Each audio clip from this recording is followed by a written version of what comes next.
Welcome to Suman TV. నేను మీ నవీన్. ప్రస్తుతం నేను ట్రీట్మెంట్ రేంజ్ హాస్పిటల్లో ఉన్నాను. మనతో ఉన్నారు ప్రముఖ సైకియాట్రిస్ట్, అదేవిధంగా సెక్షువాలజిస్ట్ డాక్టర్ సునీల్ కుమార్ రెడ్డి గారు. హాయ్ సార్, నమస్తే అండి.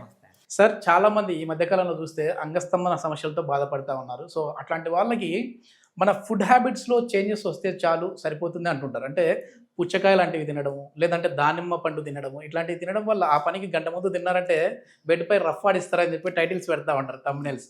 నిజంగానే ఈ పుచ్చకాయలు దానిమ్మలు తినడం వల్ల అంగస్తంభన సమస్యకి చెక్ పెట్టచ్చా అండి? బేసికలీ వీటిని మనం మాట్లాడుకున్నాం కదా, లైక్ పుచ్చకాయ కానివ్వండి, రెడ్ కలర్ ఫ్రూట్స్ దానిమ్మ కానివ్వండి, ఇవి ఏంటి అంటే ఆఫ్రోడీసియాక్స్ అంటాం. ఆఫ్రోడీసియాక్స్ అంటే మనకు సెక్షువల్ డిజైర్ని, అంటే కోరికని పెంచేటివి అండ్ పర్ఫార్మెన్స్ని ఇంప్రూవ్ చేసేటివి. సో అది ఇమీడియట్గా ఎందుకు జరుగుతుంది అంటే, ఈ పుచ్చకాయ కానీ వాటెవర్ ఈ రెడ్ కలర్ ఫ్రూట్స్ డైలేషన్ అంటే బ్లడ్ వెజల్స్లో రక్తనాళాన్ని కొద్దిగా డైలేట్ చేస్తాయి, అంటే పెద్దవి చేస్తాయి. అందుకే బ్లడ్ సప్లై అనేది ఇంప్రూవ్ అవుతుంది, వాసో డైలేటర్గా పనిచేస్తాయి. సో అందుకని బ్లడ్ సప్లై పెరిగి అంగస్తంభన అనేది ఇంప్రూవ్ అవుతుంది. అందుకని వాటిని అలాగా యూజ్ చేయడం అనేది జరుగుతుంది. అలాగే కాదు, మనం కల్చరల్గా చూసుకుంటే నట్స్ కానివ్వండి, మునగకాడలు కానివ్వండి, ఇవన్నీ ఏంటి అంటే లాంగ్ టర్మ్లో వాళ్ళ సెక్షువల్ డిజైర్ని, పర్ఫార్మెన్స్ని ఇంప్రూవ్ చేసే లక్షణాలు కలిగి ఉంటాయన్నమాట. ఎందుకంటే దాంట్లో ఎల్-కార్నిటిన్ సబ్స్టెన్స్ ఉంటుంది, అది ఇంప్రూవ్మెంట్ కోసం పనిచేస్తాయి. సో మనం ఇమీడియట్గా ఇంప్రూవ్ చేసేదానికంటే ఇవి వాసో డైలేటర్గా పనిచేయటం వల్ల అలా జరుగుతుంది. Like Viagra kind of chemical substance కాకుండా న్యాచురల్గా ఇలాంటి యూజ్ చేస్తే ఉపయోగం ఉంటుంది. ఓకే, వాళ్ళకి అసలు పూర్తి స్థాయిలో అంగస్తంభన సమస్య ఉంది అని వాళ్ళకి వాళ్ళు సెల్ఫ్ డయాగ్నోస్ ఎలా చేసుకోవాలి? అట్లాంటి వాళ్ళు కూడా ఈ పుచ్చకాయలు, దానిమ్మలు, నట్స్ తినడం వల్ల దాని నుంచి బయటపడచ్చు అంటారు, లేదంటే ట్రీట్మెంట్ ఖచ్చితంగా అవసరం అంటారు?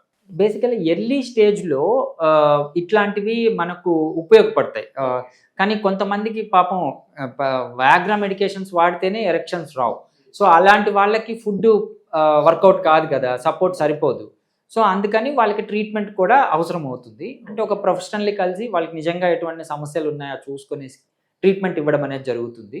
సో ఫుడ్ వల్ల ఎరెక్టైల్ డిస్ఫంక్షన్ కరెక్ట్ అవుతుందని చెప్పలేము, బట్ ఎర్లీ స్టేజ్లో యూస్ చేస్తే బెటర్మెంట్. కానీ లైఫ్ స్టైల్ అయితే చేంజ్ చేసుకోవాలి కదా సార్? అంటే లైఫ్ స్టైల్ వల్ల కూడా మనకి ఇట్లాంటి ప్రాబ్లం నుంచి దూరం అవ్వచ్చు అంటే? ఖచ్చితంగా. ఇప్పుడు లైఫ్ స్టైల్ చేంజెస్ అంటే first food, sleep, sexual act. So ఇవి మూడు ఏంటి అంటే హ్యూమన్కి ముఖ్యం. ఎవరైతే హ్యాపీగా పడుకుంటారో, హ్యాపీగా తినగలుగుతారో, హ్యాపీగా సెక్షువల్ యాక్ట్ ఉంటుందో వాళ్ళు సెక్షువల్ హెల్తే కాకుండా మెంటల్ హెల్త్ కూడా బాగుంటుంది. సో ఇందులో ఫస్ట్ ఈ లైఫ్ స్టైల్ చేంజెస్లో మనం జంక్ ఫుడ్కి వెళ్ళకుండా రెగ్యులర్ ఈ ఆఫ్రోడీసియాక్స్ని ఉండే పదార్థాలు తీసుకోవడం వల్ల సెక్షువల్ హెల్త్ ఇంప్రూవ్ అవుతుంది. ఇప్పుడు సూర్యరశ్మి నుంచి వచ్చే విటమిన్ డి వల్ల కూడా మన సెక్సువల్ యాక్టివిటీ డిపెండ్ అయి ఉంటుంది అని చెప్పేసి ఒక ఆర్టికల్ చదివా. సో అసలు సూర్యరశ్మి విటమిన్ డికి మన సెక్సువల్ యాక్టివిటీకి ఉన్న లింక్ ఏంటి సార్? అంటే ఇప్పుడు మైక్రో వైటమిన్స్ కావచ్చు, ఇట్లాంటి ఈ ఖనిజాలు ఏం చేస్తాయంటే కాల్షియం కానీ ఐరన్ కానీ బేసిక్గా అంగస్తంభనకి ఉపయోగపడతాయి. నాట్ ఓన్లీ D3 అంటే సూర్యరశ్మి నుంచి వచ్చేదే కాకుండా B12, అనేక మల్టీ వైటమిన్స్. అందుకనే మనం టెస్ట్లో కూడా ఇవి చూడమంటాం ఎలాగున్నాయని. ప్రత్యక్షంగా కాకుండా, డైరెక్ట్గా కాకుండా ఇండైరెక్ట్గా మనకి ఎరెక్టైల్ డిస్ఫంక్షన్కి దారితీస్తాయి. అందుకని ఫస్ట్ వీటిని కూడా కరెక్ట్ చేసుకోవాలి. ఓకే సార్, ఇప్పుడు ఇవన్నీ మీరు చెప్పిన అన్ని ఫాలో అయ్యాం అంటే మంచి రెడ్ కలర్ ఫ్రూట్స్ తిన్నాము, మంచి లైఫ్ స్టైల్ మార్చుకున్నాము, మంచిగా 10 గంటలకల్లా నిద్రపోతూ ఉన్నాము, మళ్ళీ 6 గంటలకు లేస్తున్నాము, సూర్యరశ్మి పడుతుంది, అయినా ఈ ప్రాబ్లం ఉంది. సో మేము వయాగ్రా వేసుకుంటున్నాము, దాన్ని బంద్ చేసి ట్రీట్మెంట్కి రావాలంటే ఎట్లాంటి టెక్నాలజీ ఉంది ఇప్పుడు అంగస్తంభన సమస్య ఉన్న వాళ్ళకి? ఎక్సలెంట్. బేసికలీ మీరు అనేది మేము ఫిజికల్గా ఫిట్ ఉన్నాం, అన్ని జాగ్రత్తలు తీసుకుంటున్నాం, స్టిల్ ఎరెక్టైల్ డిస్ఫంక్షన్ ఉంది, how to improve our erectile dysfunction అంటున్నాం కదా.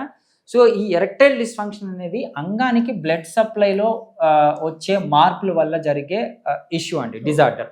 సో ఎప్పుడైతే అంగానికి బ్లడ్ సప్లై తగ్గుతుందో అంగానికి మనకు కావాల్సిన స్టిఫ్నెస్ కానీ సెక్షువల్ హ్యాపీనెస్ కానీ ఉండదు. సో ఈ అంగానికి బ్లడ్ సప్లై పెంచేదానికి మనము షాక్ వేవ్ థెరపీ ఇవ్వడం అనేది జరుగుతుంది. షాక్ పెట్టేసేస్తారా? మనం మీరు షాక్ అంటే భయపడుతున్నారు కదా, బేసికలీ అందుకనే ఈ ప్రోబ్ తేవడం అనేది జరుగుతుంది. ఇది అంగానికి మనం డైరెక్ట్గా ఒక మసాజింగ్ టెక్నిక్ లాగా అప్లై చేయడం అనేది జరుగుతుంది. షాక్ వేవ్ అంటే మసాజింగ్ లాగా వస్తుంది? అవును. సో ఇందులో ఏంటంటే ఒక బుల్లెట్ సౌండ్ వేవ్స్ని ప్రొడ్యూస్ చేస్తుంది. ఈ సౌండ్ వేవ్స్ ఏం చేస్తాయంటే అంగంలోని కణజాలాన్ని యాక్టివేట్ చేసి బ్లడ్ సప్లై అనేది పెంచుతాయి. సో ఎప్పుడైతే బ్లడ్ సప్లై పెరుగుతుందో ఆబ్వియస్గా అంగం స్టిఫ్నెస్ అనేది ఇంప్రూవ్ అవుతుంది, ఎరెక్టైల్ డిస్ఫంక్షన్ అనేది కరెక్ట్ అవుతుంది. సో సెక్షువల్ యాక్ట్కి ఈజీగా వెళ్ళచ్చు. ఓకే, దీంతో పాటుగా ఒకవేళ వయాగ్రా ముందు నుంచి వాడే వాళ్ళు ఉన్నారనుకోండి సార్, ఇది మేము వాడుతున్నాము అయినా మాకు రిజల్ట్ రాలేదు, ఎన్ని రోజులు ఇది వాడాలి, మేము ఆ వయాగ్రా వాడుతూ ఈ షాక్ తీసుకోవచ్చా అనే వాళ్ళు ఉంటే ఏం చెప్తారండి?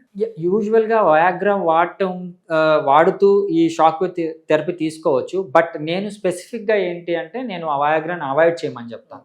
సో ఎందుకంటే వయాగ్రా వల్ల ఇంప్రూవ్మెంట్ అయిందా, షాక్ థెరపీ వల్ల న్యాచురల్ ఇంప్రూవ్మెంట్ అనేది వాళ్ళకి తెలియదు. సో ఇది వెరీ షార్ట్ టర్మ్ కాకుండా లాంగ్ టర్మ్లో ఉపయోగపడేటట్టు నేను చూస్తాను. అవసరమైతే షాక్ వేవ్ తర్వాత వయాగ్రా యూస్ చేస్తే ముందు కన్నా ఇంప్రూవ్మెంట్ అనేది ఉంటుంది. సో అది కూడా వాళ్ళు గమనించవచ్చు.